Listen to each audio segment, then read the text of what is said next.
Rob from RGL Gardens here. So this is my honest review of the Makita DUN500WZ hedge trimmer, 18 volt. So this has been bought by myself. It hasn't been gifted to me by Makita or anyone. This is my honest review of this machine. I'll just do a little quick rundown. It's a brushless motor. It's got 3 speed settings and a reverse function if you get your blades jammed. It's got a 500mm 50cm cutting head, double-sided. It's got an articulating head. So yeah, this is the articulating head. It's got numerous positions which it locks in.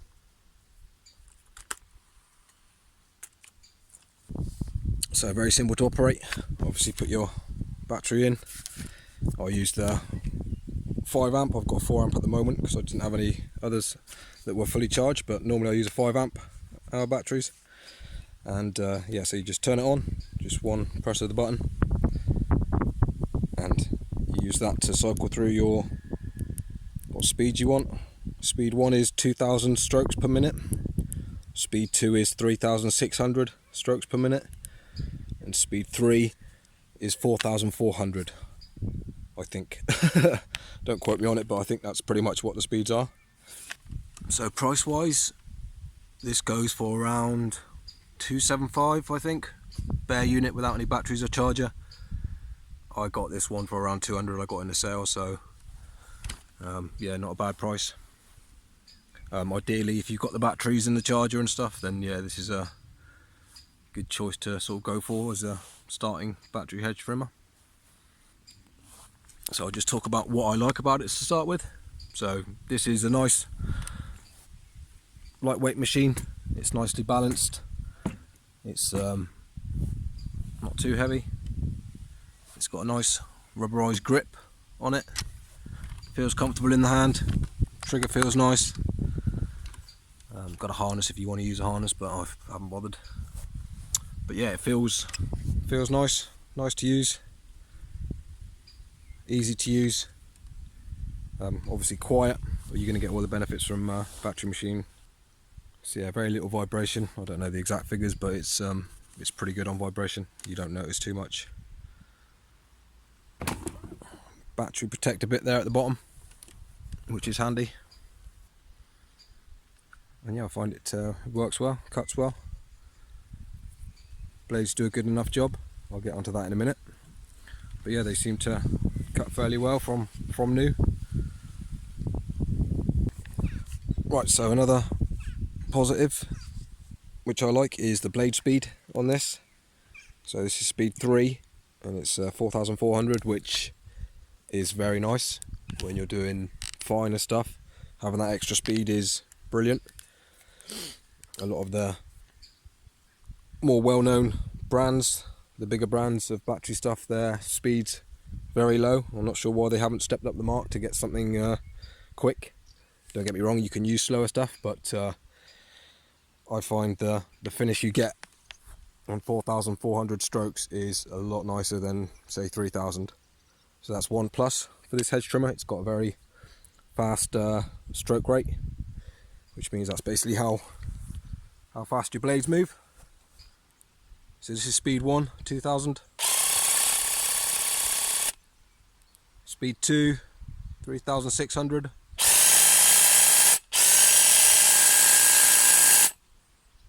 This is speed 3, 4400.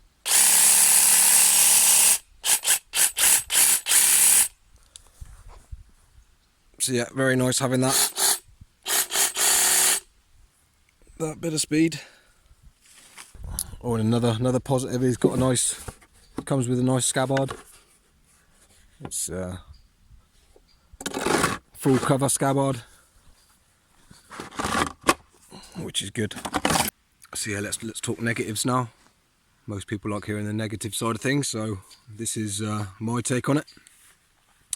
The first negative, we'll start at this end. The first negative is the on button. Basically, when you turn it on, Hopefully you can see that.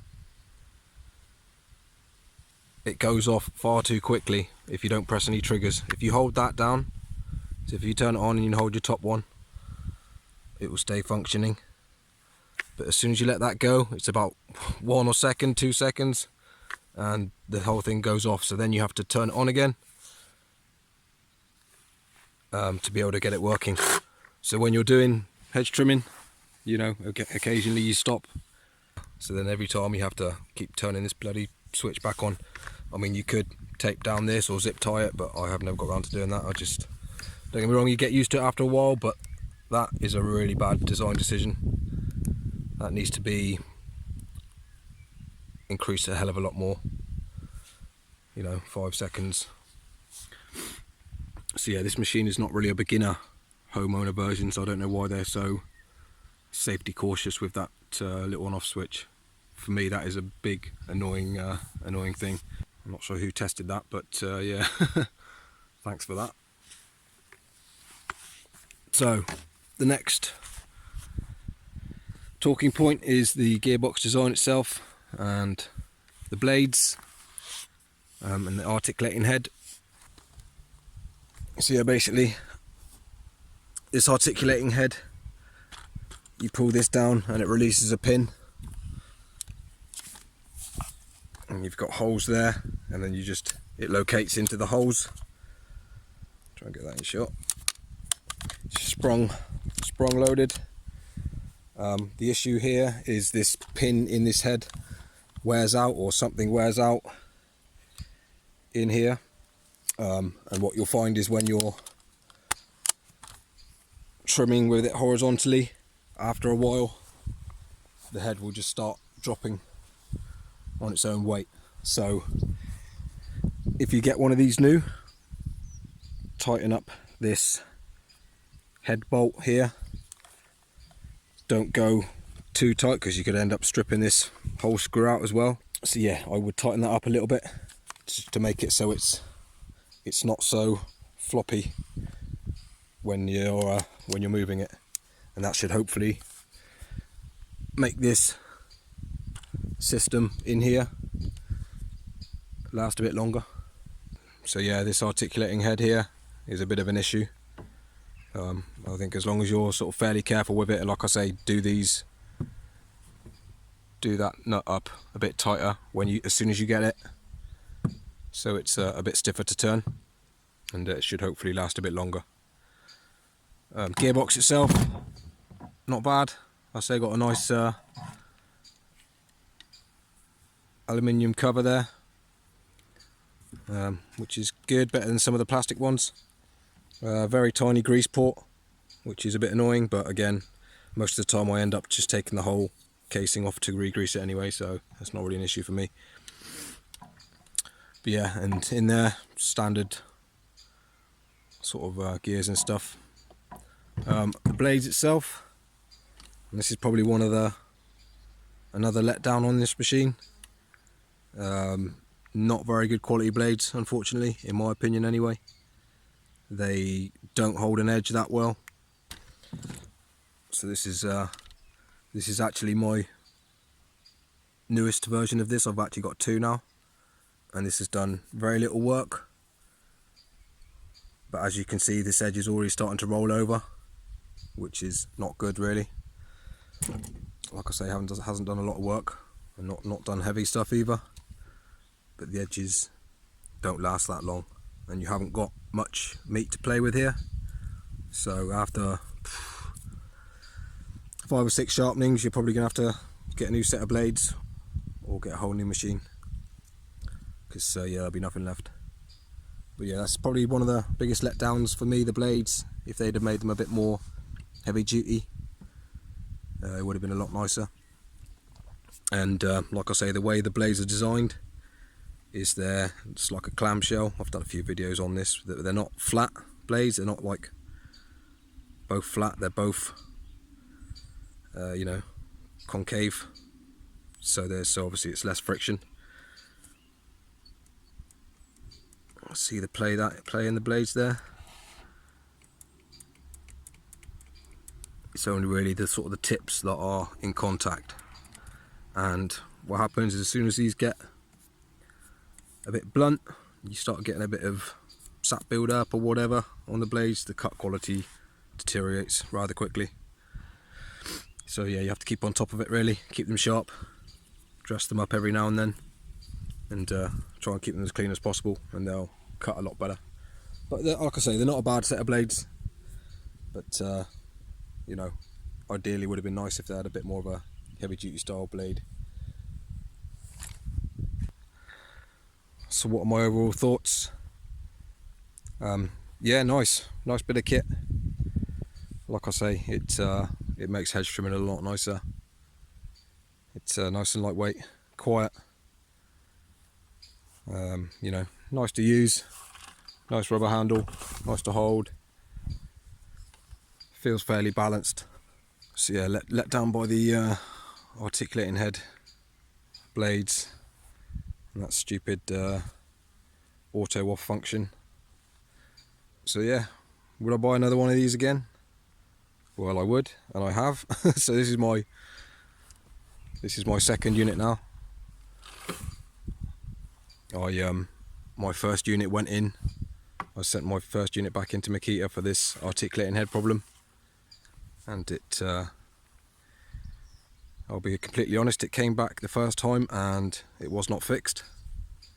I don't know what they did, but it seemed to me like they only tightened this up, so that quickly went back again.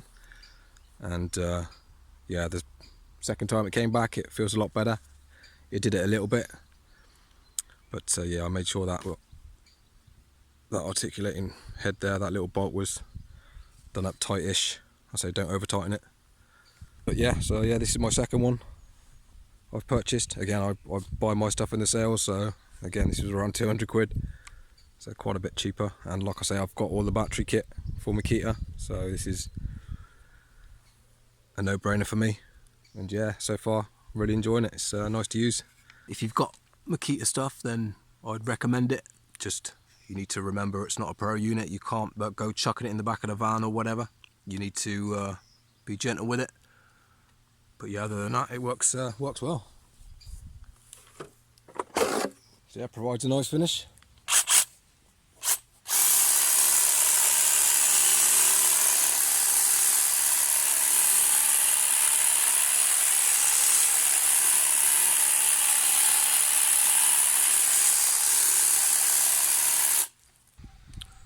So what sort of stuff do I use this for?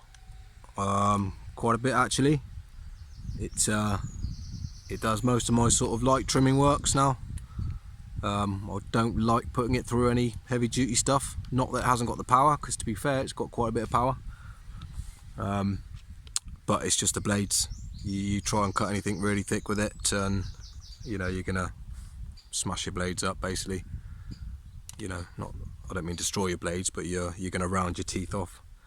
So I need sharpening more often. So it gets used on thinnish stuff, small renovations. Again, it depends on the shrubs really.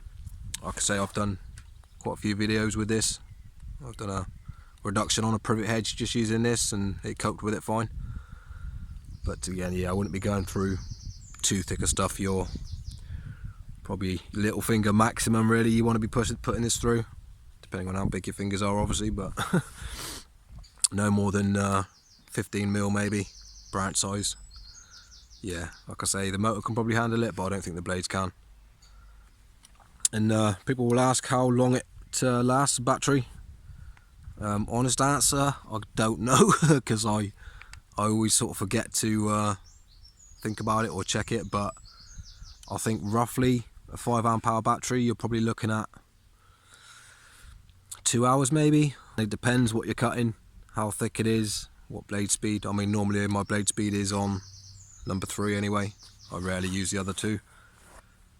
But again, you're probably going to get a couple of hours maybe. Again, all depends on what you're cutting, how thick it is, how much strain the motor's under.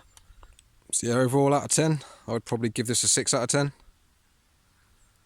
10. Again, if this one broke, I would buy another one within a heartbeat, because it, for me now, it's invaluable. You know, I'm not getting any younger, and this really saves my arms on hedges and saves my back and shoulders and all that sort of stuff. you know, you want to make hedge trimming as easy as possible. It's probably one of the hardest things to do. So this thing being lightweight, quiet, surprising how much sound affects you as well, especially like hot summer days. This is a joy to use in the hot summer days. You know, there's nothing worse than a screaming two-stroke when it's 25 degrees outside and roasting hot, and this is really nice. So yeah, I reckon if you've got the Makita battery gear, give it a go, and yeah, just look after it. I'd say keep the blade sharp, keep the gearbox greased, sort the head out, and yeah, other than that, I think it's a good unit. So yeah, let me know what you guys think, and if there's similar units you'd recommend instead of this one. But again, I'm not investing yet into the battery. It's not there for me yet. So you know, the only reason I got this is because I've got all the Makita battery gear and other kit. So yeah, but as soon as technology progresses, I will be probably jumping into the battery wholeheartedly. Mainly for the hedge trimming sort of setup. I'm not worried about strimmers and stuff like that. I'm still happy with my other gear, but definitely hedge trimmers, battery's the way to go in my opinion. So Steel, if you're listening, you need to make a 40-inch single-sided battery hedge trimmer, please. That'd be much appreciated. So yeah, cheers for watching everyone. Let me know what your thoughts are in the comments, and yeah.